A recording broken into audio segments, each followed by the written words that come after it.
गदागरी खा गई है।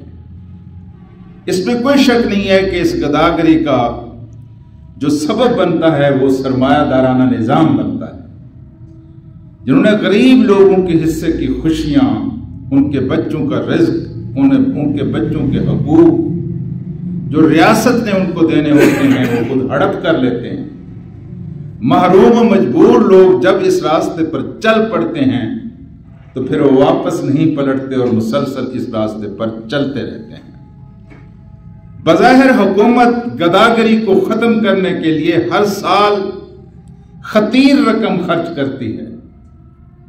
70 अरब रुपए की रकम खर्च की जाती है हर साल गुर्बत को ख़त्म करने के लिए। लेकिन यह भी कौम के साथ एक अजीम मजाक है। जिस तरह तालीम के नाम पर मजाक होता है, इसी तरह ये गुर्बत के खात्मे के लिए जो प्रोग्राम हैं ये भी एक मजाक बनकर रह गए। एक तो नुकसान ये है कि इसकी वजह से कौम की कौम गदागर और भकारी बनती चली जा रही है। आजकल कभी आप उन दफ्तरों में जाकर देखें जहां लोगों को सरकार की तरफ से पैसे मिलते हैं तो बड़े बड़े इज्जतदार घराने की औरतें कतार में लगी खड़ी हुई होती हैं और उनको कोई शर्म महसूस नहीं होती कि हम कहां खड़ी हैं और हम क्या लेने के लिए यहां आई हुई।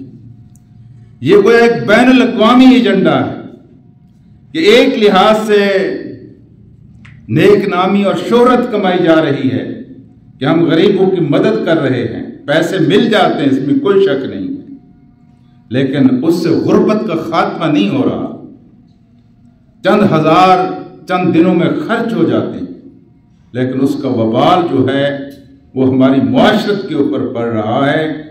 बहुत सारे इज्जतदार लोग जो कभी तसव्वुर नहीं कर सकते थे कि वो किसी के सामने हाथ फैलाएंगे, आज इस फंदे में वो फंस गए हैं और रूटीन में ये काम कर लेते हैं। मेरे अजीज दोस्तों और साथियों, अगर इस रकम को कारोबार बनाकर देने में, रोजगार मुहैया करने में खर्च किया जाता, बेशक थोड़े लोग उससे मुस्तफीद होते, लेकिन कहा जा सकता था कि कौम का इससे कोई भला हुआ है।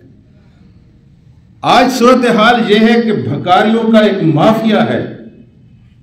बड़े बड़े शहरों में भीख मांगने वाले एक बकायदा निजाम के तहत चलते हैं। उनका एक दरोगा होता है, उनका एक सरबराह होता है। सारा दिन वो मजदूरी करते हैं, जितने पैसे कमा कर वो लाते हैं उनका एक हिस्सा उस नंबरदार के पास चला जाता है और बाकी हिस्सा उन गरीबों के दरमियान तकसीम कर देते हैं। भीख के अड्डे बने हुए हैं और वो अड्डे नीलाम होते हैं। उन अड्डों के ठेके हैं जहां एक भकारी बैठा हुआ है, दूसरे भकारी को वहां जाने की इजाजत नहीं है। एक स्टेट है हर भीख मांगने वाले की जहां वो भीख मांगता है।